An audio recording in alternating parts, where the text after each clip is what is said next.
And I remember it was the 27th of June. That we were all leaving England to come to Canada and that we were going to be placed in different homes. So I said, where's Canada? I don't know what she said, but we're going to... So many people said it was a wonderful country to come to. I didn't seem to mind the hard work at all. The worst part was the homesickness. Cry yourself to sleep. It was the way she was so nasty to me. Said, oh, them English girls, they need a beating every day. You know, if you spare the rod, you spoil the child. I have difficulty showing love with my children. I think there are some people who really don't feel they know who they are unless they know who mother was and who father was. And it is particularly there in those families where the past is somewhat of a mystery.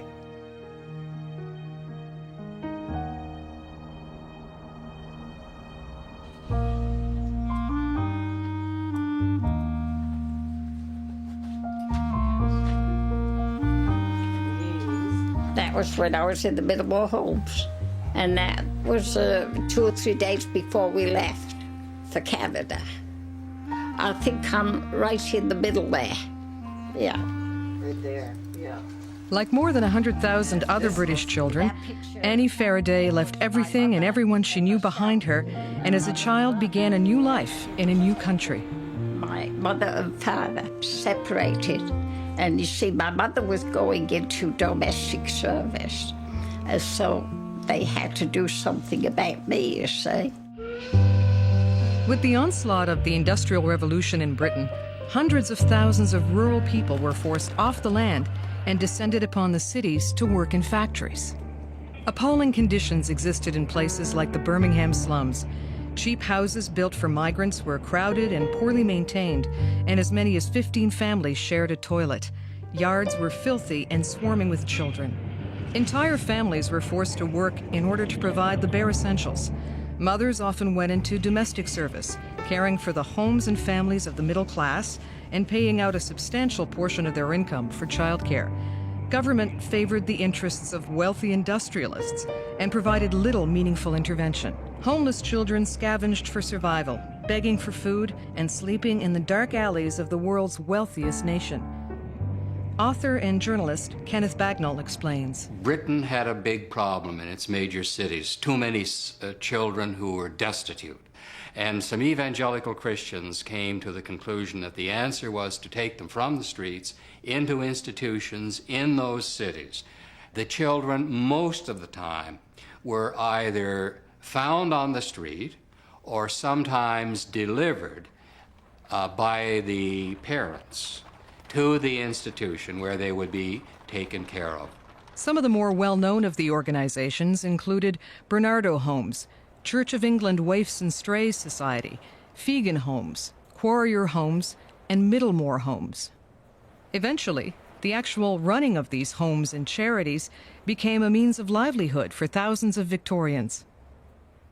Mother died, father went somewhere. Her aunts and uncles rounded us up and took us to the Middlemore Home in Birmingham, England. I was very happy in the Middlemore Home. We all had a floor to scrub every night before we had our supper. They never punished her or nothing there, you know, unless you didn't do anything too bad. But then you had the run of the orphanage. But I took my place up to the babies. I like babies there. Of the more than 50 child-saving organizations in Great Britain, Bernardo Homes was one of the most successful. Their motto, no destitute child ever refused. But an open door at the front requires an exit door at the back, and this was Bernardo's justification for the program he named Highway of Hope.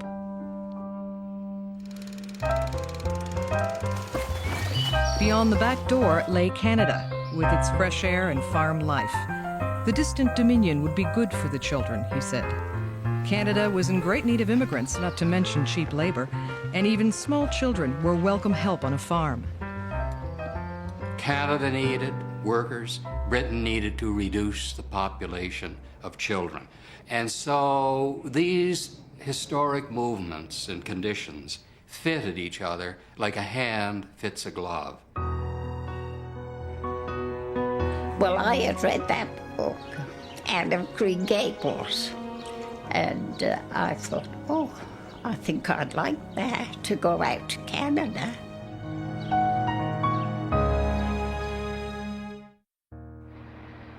With more than 30% of the British population living in abject poverty, the government and a group of religious do-gooders devised a plan to immigrate children to other parts of the empire. Well, there were 2 or 3 evangelical Christians who came up with it. Maria Rye in the 1860s was the first. She was followed by the Macpherson sisters, 3 women who brought children mainly from Liverpool. And then the prime mover in child immigration, Thomas John Bernardo, who aspired to be a medical doctor but was persuaded that this was a Christian mission that he was called to. Bernardo was an Irishman who in his early 20s established the East End Juvenile Mission in London and soon attracted thousands of destitute children. Bernardo went on to become the greatest child emancipator in history, and between 1868 and 1939, his organization was responsible for the immigration of more than 30,000 children to Canada. There were so many in the slums of England, and somebody got the right idea they could do better over here. And in some cases they did, but there was an awful lot of disappointments.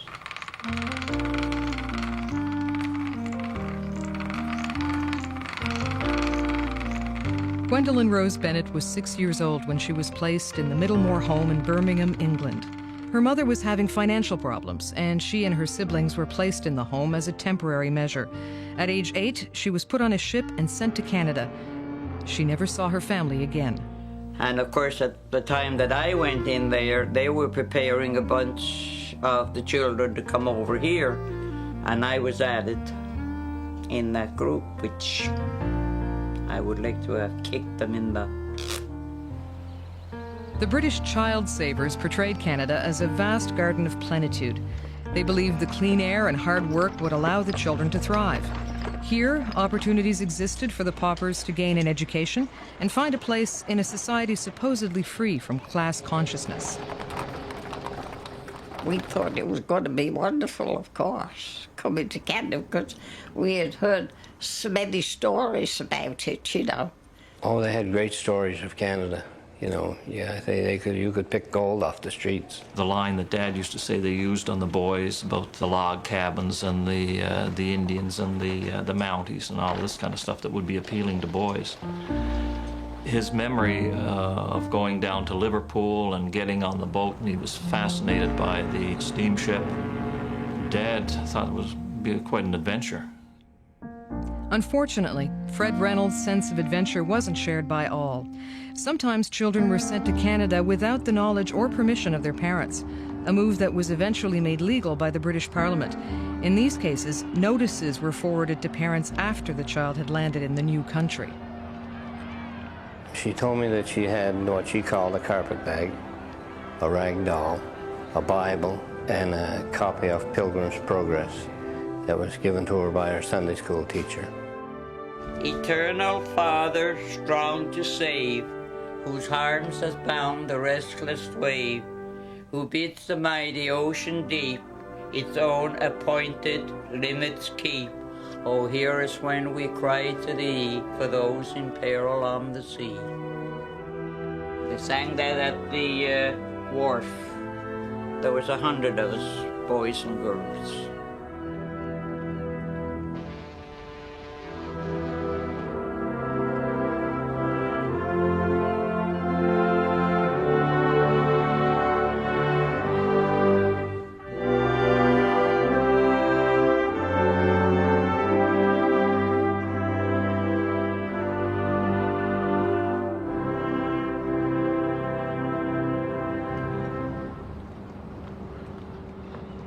And I remember it was the 27th of June. We left from Liverpool. Yeah, we left from Liverpool.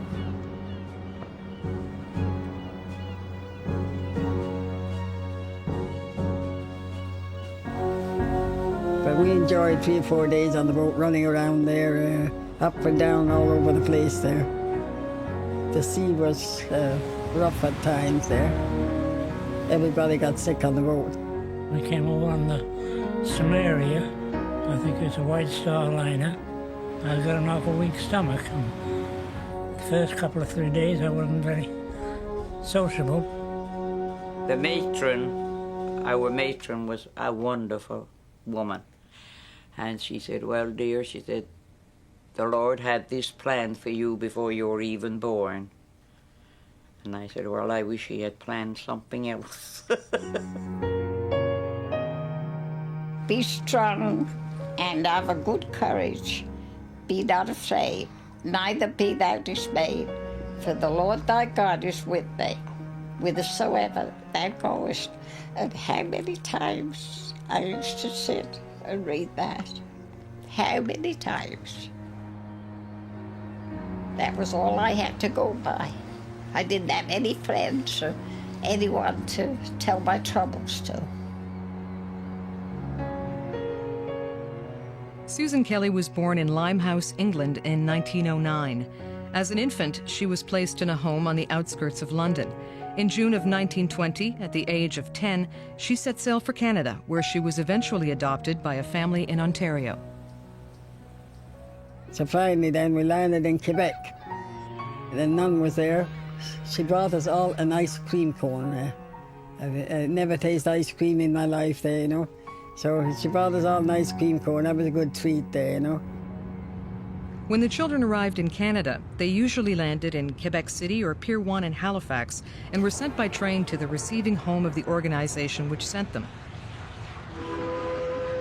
Receiving homes were concentrated mostly in Ontario, but also existed in Manitoba, Quebec, New Brunswick, and Nova Scotia. Here, the children were prepared for placement on Canadian farms. Children destined for farms in maritime Canada were often taken to Middlemore's Fairview home in Halifax. They were immediately put to work. I've heard stories of children going out and gathering stones in buckets, clearing fields and planting crops, topping turnips, pulling carrots, that type of thing. They earned their living. When a new shipment of home children arrived in Canada, an ad would be placed in newspapers inviting those who would like to claim one to come to see them. A farmer would make an application for a child of a particular age and gender.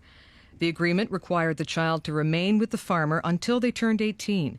In turn, they were to receive room and board and a small payment released only when the indentured labor ended. Mrs. Ragg, the lady that took us, she was the matron of the home there in Fairview. She took another girl and myself, and she told the two of us, one of you are going to Petitcodiac and the other one is going to Sussex. And I thought to myself, oh, I hope I go to Sussex. I hope I don't go to that queer-sounding name that she said. I couldn't even repeat it, you know, it sounded so funny. But I was the one that got put off the train at Petitcodiac, my first place to work. Well, I stood there on the station platform, and there was nobody there to meet me. Nobody there to meet me. I was so disappointed, I wanted to go right back.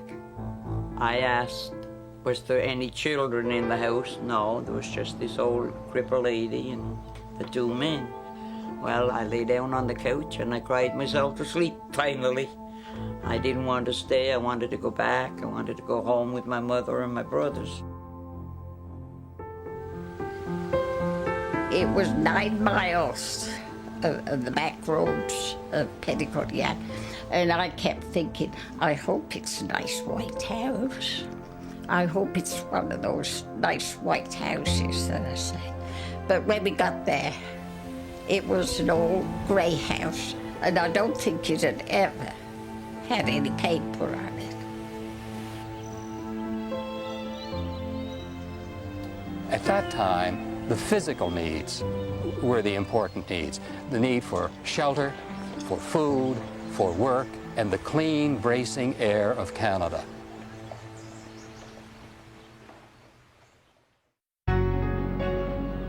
Most child migrants arrived in Canada with the preconceived notion of their new home as a pastoral paradise.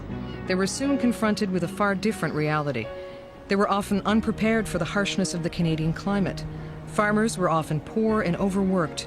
They were no-nonsense people with little time for idleness. The children would be separated from friends and siblings and placed on remote farms miles from towns or villages and immediately put to work. Dear Mr. Jackson, here I work hard from 5 o'clock in the morning until dark at night. I milk the cows and I can now rake and build a load of hay.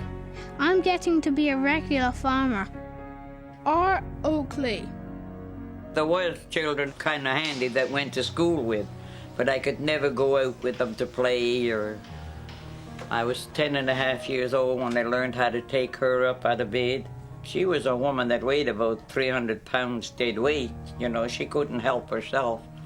And then she'd come out and she'd say, "Hey, Gwenny, do you want to try to make some bread?" I'd say, "No." So the first time I ever made loaf bread, I had to have the pan on the chair. I couldn't knead it on the table. They kept about 40 cows, and they had sheep, and they had pigs.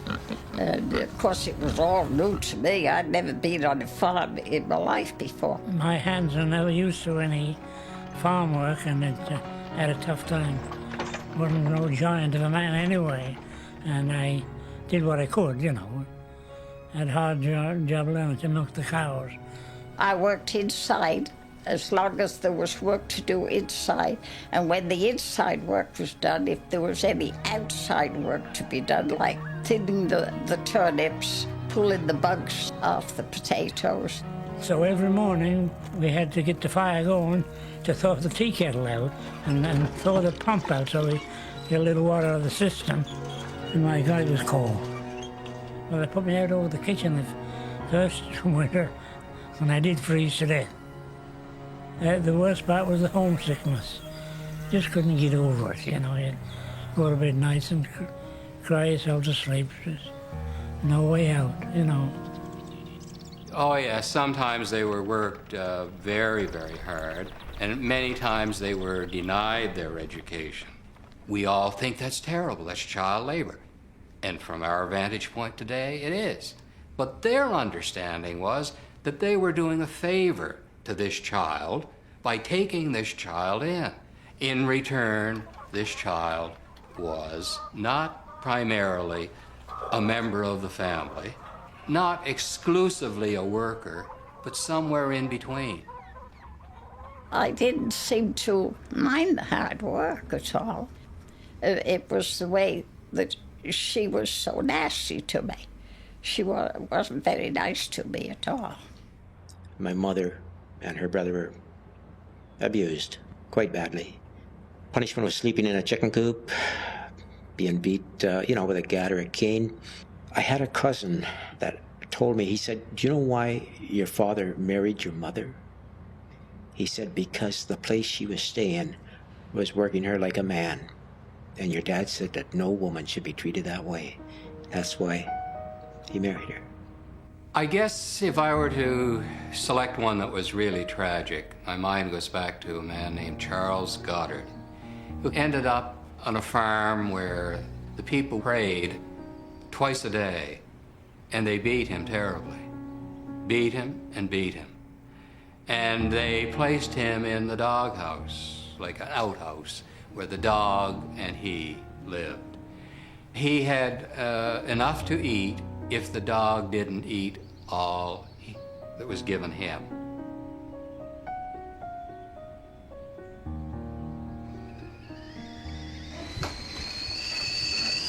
I've always thought it would be lovely for all us boys and girls to get together. In 1987, Annie organized the first Middlemore reunion. This eventually led to a yearly event drawing together hundreds of Middlemore home children and their descendants. These reunions have resulted in a number of friendships that have endured the years. Had an occupation, domestic, and you was only 6 years old. I did housework from the time I was 6. And that was your intended occupation, and only 6 years old. Yep. Yeah. My name is Elsie Hathaway, and my brother got on a train to go to Cape Tormentine, where he was going to go work on a farm. And I went to Cape Breton Island to do housework. I was 6 years old. I never saw him again until I was 14. And then you came to our reunion, and I said to you, I said, you got family there, we're family. Yes, we're family. They told us to be good and to work hard, because we were going to the land of milk and honey. We're still looking for the milk and honey. I know, we are, yeah. I'm Sid Coles, and I come from Rugby, England. My father didn't want to keep me anywhere, so he put me in the home. Where I worked was used good, except that I ate in the kitchen and they ate in the dining room. But I was used good, and there was no trouble that way. First thing you know, I go to turn it over, and it would break. It would be running all over. If you don't stop tearing those pancakes, she says, I'm going to put your hand on the griddle and burn it, she said. And you know something, I remember my first Christmas. Kids there at the home place where I lived run down and say, come on, see what Santa Claus left you. And anyway, I was excited, and I went down, and I thought, well, I hope I got something in my sock. So when they got down there, they found their sock, and it was full of goodies, toys and candy and orange and apple. So when I got my sock, I hate to tell you this, but it had potato peelings and chicken legs in it. Oh. Ah. Yeah, that's my first Christmas in Canada. Potato peelings and what else? Chicken legs and potato peelings. And I was bawling, and they told me that I was a bad girl, and Santa Claus figured I didn't deserve anything. Isn't that awful? If you're told that, if you feel that, when you're 8 and 9 years old, for long enough, you'll feel it forever. Living as a child that isn't loved and cared for is putting them under duress 24 hours a day. It's like they're in the war zone. Oh, yeah. So they have anxiety, they have attachment issues originally right back to their parent, to their mother, being abandoned. And then just crying when you realize that you are so needy. It's crying out of a neediness, crying out of a desperation, wanting to know yourself more. I never tell that to very many people, only just my children, and some of them don't know it. And this is the case right across the country. The children, for 5 or 6 reasons, built a wall around themselves and didn't communicate even to family that they were home children, because the word home children was a very dirty word. I was called everything but a white person in school, and why was I here, and cruel. Just cruel to you. There was always the stigma attached to home children. If she did something out of the way, the first remark was, well, what do you expect from a home child? They were also called street Arabs. They were called offal of the empire, offal, fertilizer of the empire. And cartoons of the day show the do-gooders shoveling these little kids into the back of horse-drawn wagons. Now, if you're shoveling behind a horse, you're shoveling more than kids into that wagon. If British child migrants felt unwanted in their homeland, they found their welcome in Canada decidedly mixed. Although the program was generally well supported, some Canadians considered these British paupers the dregs of society. They were thought to be less intelligent than Canadian children and totally without morals. According to an article entitled The Importation of Waifs, The Globe, Toronto, Ontario, October 9th, 1884. Canada wants increased population, but she would not on that account thank any country for landing the inmates of its prisons and poorhouses on her shores. The criminal, the diseased, the pauperized, and the vicious are not wanted. My mother there said somebody told her to, said, oh, them English girls, they need a beating every day. So she was beating me every day, so I used to tell her, Mama, I didn't do anything to get a beating. I said, why are you beating me? Oh, you're going to get a licking anyway. I don't know, somebody had told her that, Such crazy things, said about us. There was no money, all the farmers in New Brunswick, they're all starting out there, and they were living the hard life too. But they shouldn't have took it out on the kids. It's more work for parents, certainly, to always meeting the need of the child by listening, by being connected, by loving the child, than it is to just simply supply food, shelter, and safety. But a lot of these children weren't even given safety, because to be beaten every day is not very safe. It's abuse. It's just the way it is. However, that was, in those times, very much the way many children were raised. Not just the home children, but many families raised their children. In the end, I think we can't understand child immigration unless we see it through the prism of economics. Even when an inspector came out in the early years, a man named Andrew Doyle, sent out by Britain to look into the conditions, and he criticized the supervision as being inadequate. When he reported back to Britain, nothing was done, because the economic realities had been set in motion. And there were still people here who wanted these children for economic reasons, and there were still the forces at work in England that wanted to get rid of them. The program changed and it became an industry. That means you have to find a supply. It's the law of supply and demand. And the demand in Canada was huge. I mean, there were about 10 applications for every child. What there was a shortage of was supply. So they used every tactic and every subterfuge they could, including kidnapping. I mean, I had one old gentleman that told me, my sister and I were asked, would we like to go on a camping holiday to Canada? He just recently was almost 90 years old, and he's still here. So that's the longest camping holiday, he told me, in existence.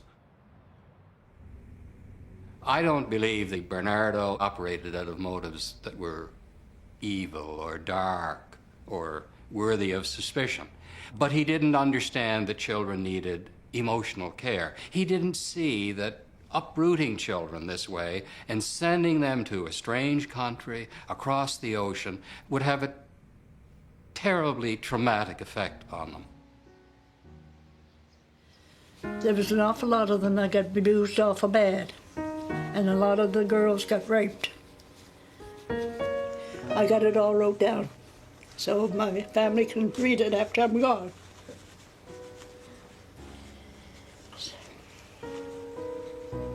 It's still hard now to think that she was actually treated that unfairly. I would go back now and probably wring their necks for different things that they've done to my Graham, because no one should be treated that way. I think that it's the same for anyone who has endured great pain. You would never inflict it on someone else because you know how hard it is for you. I think they, in every case, were not only protecting themselves, but were protecting their family. And I have the greatest respect for them. So they were silent heroes in many senses of the word. Dear Sir, I now take pleasure in writing a few lines to let you know how much I like Canada. I like it very much and have been well ever since I came here. I would like to know if my little brother Freddie is still in the home, and please let me know if he is coming to Canada in the spring. Many thanks for the paper you sent me. W. Mann. Well, I can tell the story. You just want to come up and sit up at the table and we'll look at some pictures? My name's Gord Reynolds. I'm the only son of Fred Reynolds, who was a home child that came over here in 1923. Dad was able to look after himself until he had a stroke when he was 88. Do you remember this picture? That's you when you were a little boy. Was that? Yeah, over in England. Don't you remember the big tricycle you coerced your mother into getting the picture taken? No. Well, I guess that's a long stretch. You were only 4 there. In some cases, the children were lucky enough to find a truly loving home. Fred Reynolds was 14 years old when he was sent to a farm in Cape Breton, Nova Scotia. Fred became a cherished member of the MacDonald family. Norman? Norman. Stuart. Audrey. Mabel? Even when he married my mother for the first 8 years, he spent his vacations going back to the farm to make hay. It was the stuff that he loved. He loved working with the animals, and that's quite common with these home children. And I often wonder if the animal was the object of affection, where in some cases they never received affection back. But thankfully, Dad he had gotten a good home. One day, not long after he arrived in Canada, Fred was put in charge of the children while the parents went to town. When the farmhouse caught fire, Fred managed to get the children out safely. Then he noticed the youngest girl was missing. He raced back into the burning building to pull out 4-year-old Thelma. She's maintained a special place in her heart for him ever since. The bond was also strong between Fred and his Canadian mother, made evident by her response to an offer on her deathbed for one last shopping trip to Boston. Her reply was that she was going to take Freddie back to England. If she had one more trip in her, the trip was going to be to England with Freddie. If you ask my father, was it a good thing or a bad thing to come to Canada, he would never look back. It was always a good thing to come to Canada.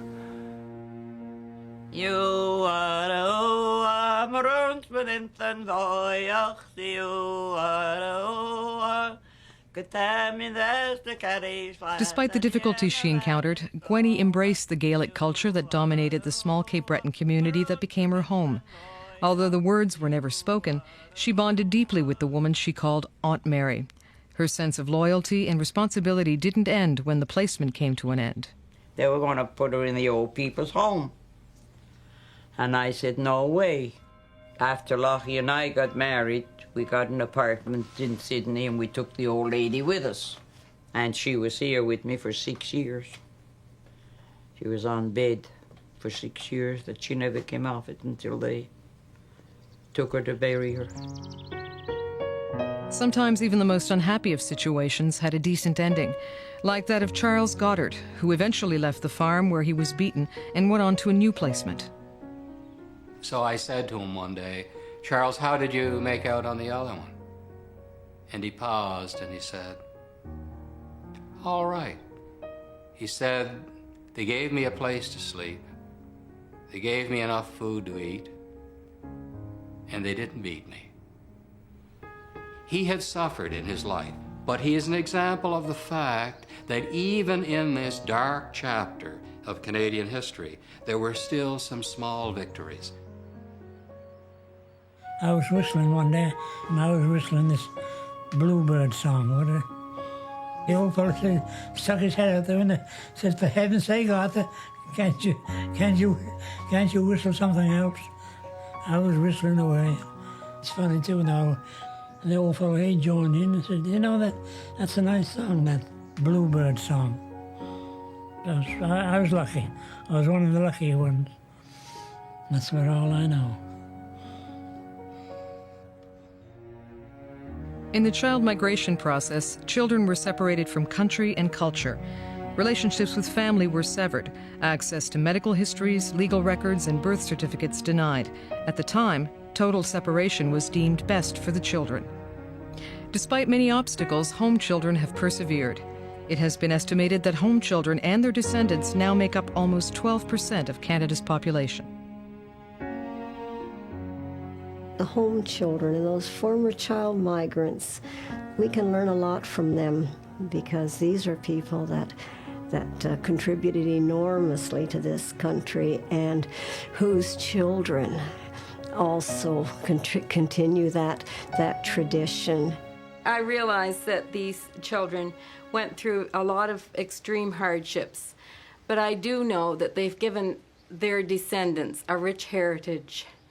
My mother had to come to Canada and endure the hardships that she did, and she didn't quit, and I'm not going to quit. And that says a lot. I'm so pleased that she feels that way and that I made that impression on her. It made you feel proud to think that we came over with nothing and that we had done well for ourselves, you know.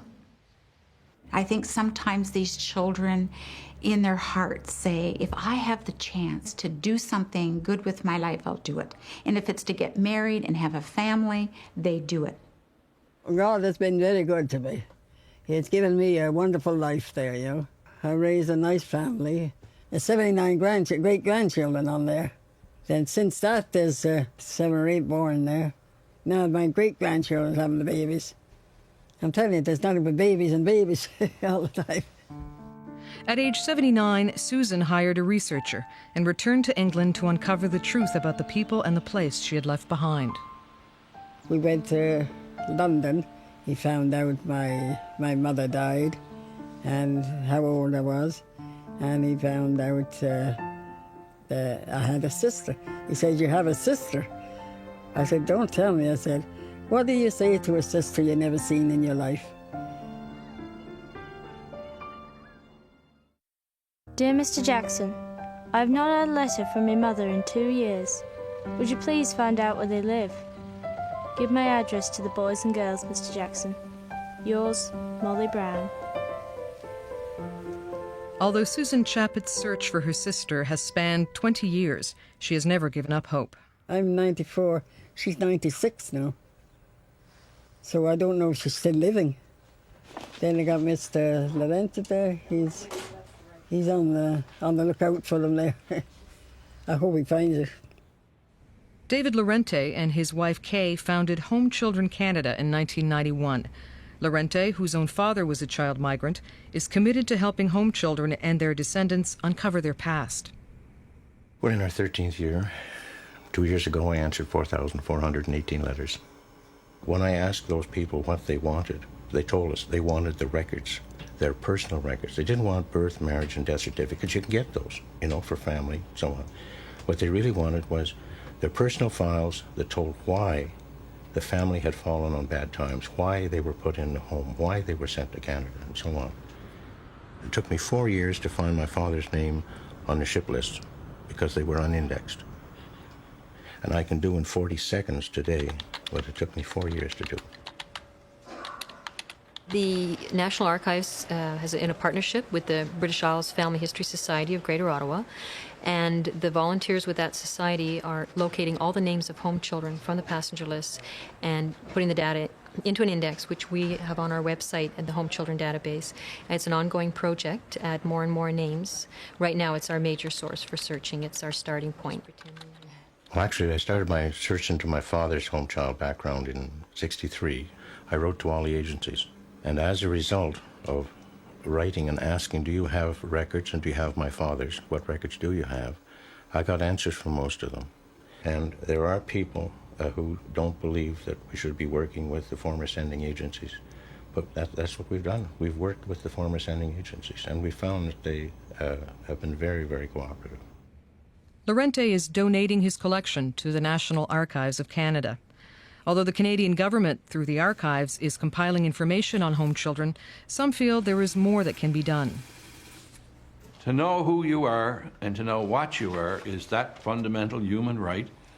And if the government of Canada has the highest respect for themselves, for their stand on human rights, and they're always quick to voice it, what are they doing about the home children? And the answer is generally, and then the odd plaque, nothing. In Prince Edward Island, the Canadian Centre for Home Children is attempting to help descendants find living relatives both in Canada and the United Kingdom. John Willoughby, its founder, believes Canadian and British authorities are reluctant to take responsibility. I was told by the Government of Canada that there was no program to help home children. And I have heard senior representatives of the Department of Heritage in meetings say if they want to find their families, they should pay for it themselves. I think we've been so consumed with moving the marketplace that we have left behind the social aspects of it. It's out of balance. This is a picture of my grandfather before he left England in March 1901. Janet Andregg's grandfather, George Frederick Owen Climson, was admitted to Barnardo's Baby Castle as an infant and at age 10 was sent to Canada. George was immediately put to work on an Ontario farm where he had a difficult life. When I got the parcel, first thing I did was rip it open and start reading it, and then I called my sister in Halifax. The thought was that when we got these photographs, they could be anybody. But when we got the photographs, they weren't. You could tell it was him. I've been searching for information on my grandfather's side of the family for about 14 years. It's only been the last 3 years that I've gotten any information. That's the biggest regret, that we didn't get this information when he was still alive, because he always searched for his family. The biggest concern, I think, is for the second generation descendants. They need answers too. They're looking for information. They're trying to make the connections and establish the contacts with the family. And whatever we can do to make that happen, we should move heaven and earth to do so. Dorothy Wiggins' son-in-law, daughter and son-in-law are coming to Canada to see if they could meet some of the Clemsons.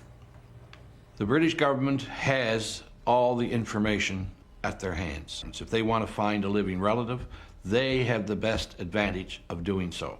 They also, in my opinion, have the biggest responsibility to do so, but they continually try to push it off on the sending agencies. And in my opinion, that's wrong.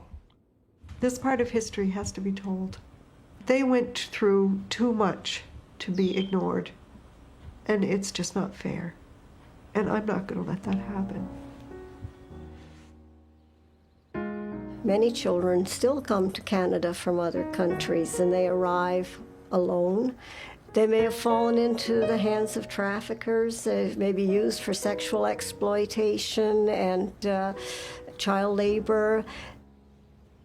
Basic human rights were not the consideration for the home children, but they need to be now for children, for all children.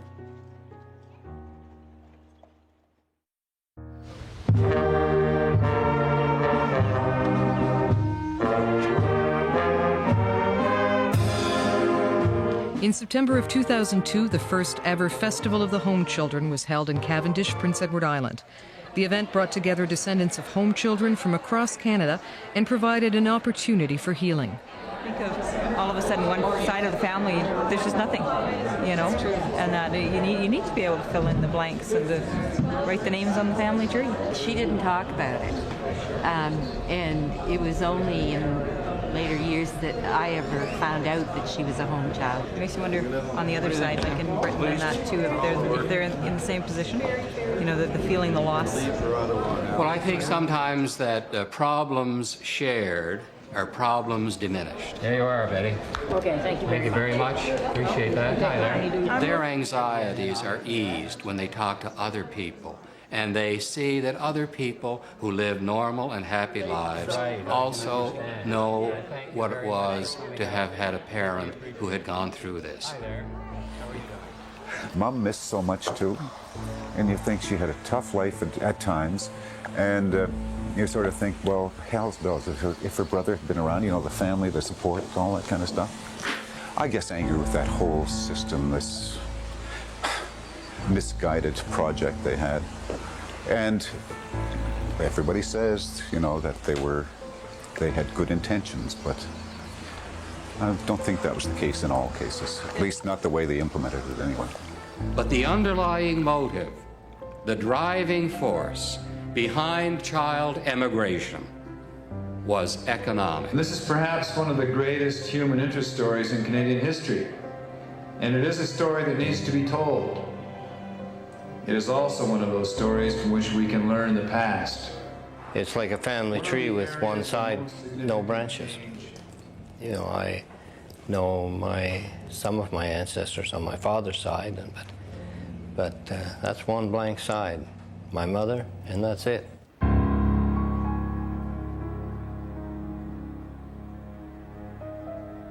It's an elemental, fundamental urge in people to find out who their mother and father were and where they came from and why they came from there. And I think the older you get, the stronger the urge is, because you don't want to go to your grave without knowing.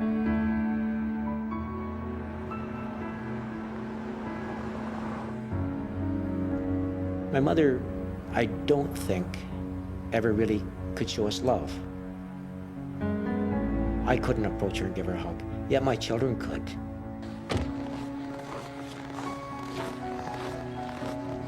I have difficulty probably showing love with my children.